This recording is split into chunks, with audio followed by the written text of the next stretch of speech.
IDFC bank ಹಾಗೂ ಅಪ್ಯಾಕ್ finance Rabakavi ಮೆಡಿಯೇಟರ್ finance Chikkodi ಇವರೆಲ್ಲರ ಕಿರುಕುಳ ತಾಳಲಾರದೆ ರೈತ ಆತ್ಮಹತ್ಯೆ. ರಾಯಬಾಗ್ ತಾಲೂಕಿನ ಅಳಗ್ವಾಡಿ ಗ್ರಾಮದ ರೈತ ಶಿವನಪ್ಪ ರಾವಜಪ್ಪ ಧರ್ಮಟ್ಟಿ ಅಳಗ್ವಾಡಿ, ವಯಸ್ಸು 66. ಈತ ಯಾವುದೋ ವಿಷಕಾರಿ ಔಷಧಿ ಸೇವಿಸಿದ್ದು ಹೆಚ್ಚಿನ ಚಿಕಿತ್ಸೆಗಾಗಿ ರಾಯಬಾಗ್ ಸರ್ಕಾರಿ ಆಸ್ಪತ್ರೆಯಲ್ಲಿ ದಾಖಲಿಸಲಾಗಿದ್ದು ಚಿಕಿತ್ಸೆ ಫಲಕಾರಿಯಾಗದೆ ಆಸ್ಪತ್ರೆಯಲ್ಲಿ ಕೊನೆ ಉಸಿರು ಎಳೆದಿದ್ದಾನೆ.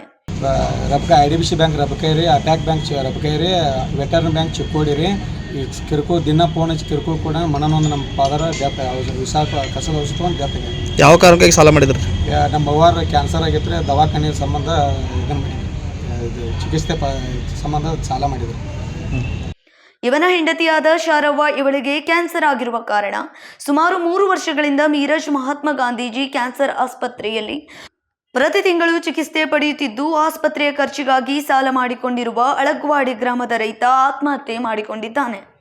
ಈ ರೀತಿ ರೈತರು ಆತ್ಮಹತ್ಯೆ ಮಾಡ್ಕೋತಾರಂದ್ರೆ ಈಗ ಫೈನಾನ್ಸ್ದವ್ರನ್ನ ಆ ರೀತಿ ಒಂದು ಕಾನೂನು ಹೊರಡಿಸಿ ಅವ್ರನ್ನೆಲ್ಲ ಬೀಗ ಹಾಕೋ ವ್ಯವಸ್ಥಿತ ಆಡಳಿತಗಳನ್ನ ಕರ್ನಾಟಕ ಸರ್ಕಾರ ಆದೇಶ ಮಾಡಬೇಕು.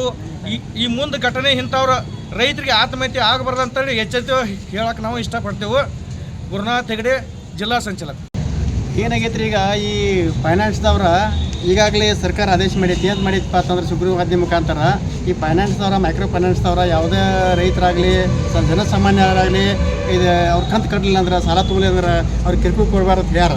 ಅದು ಈಗೇನಾಗೈತಿ, ಫೈನಾನ್ಸ್ ಕಂಪ್ನಿಯವರಾಗಲಿ ಅವ್ರ ಫೋನ್ ಮುಖಾಂತರ ಅಥವಾ ಮನೆ ಮುಂದೆ ಬಂದು ಗಾಡಿ ನಿಂತು ಅವ್ರಿಗೆ ಕೇಳೋದು ಮಾಡ್ತಾರೆ. ಹಾಗಾಗಿ ಕೆಲವೊಂದು ರೈತರು ಏನಾದ್ರು ಅಂಜಿಕೆಯಿಂದ ಏನಪ್ಪ ನಮ್ಮ ಮಾನ ಹೋಗ್ತೈತಿ, ಮರ್ಯಾದೆ ಹೋಗ್ತೈತಿ ಅಂತ ಹೇಳಿ ಏಕದಮ್ಮನ ಈ ರೀತಿ ಈಗ ಅಳಗುಡಿ ಒಳಗೆ ಶಿವನಪ್ಪ ರಾವಜಪ್ಪ ಧರ್ಮಟ್ಟಿ ಅವ್ರು ಹೆಂಗೆ ವಿಷ ಕೊಡೋದು ಆತ್ಮಹತ್ಯೆ ಮಾಡ್ಕೊಂಡ್ರೆ ಆ ಒಂದು ಹಾದಿ ಹಿಡ್ದಾರ.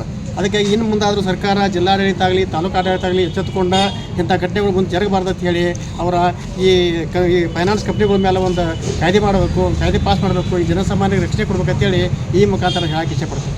ಈತನ ಹೆಂಡತಿಗೆ 2 ಗಂಡು ಮಕ್ಕಳು ಮತ್ತು 1 ಹೆಣ್ಣು ಮಗಳು. ಇವರನ್ನೆಲ್ಲರನ್ನು ಬಿಟ್ಟು ಅಗಲಿದ್ದಾನೆ.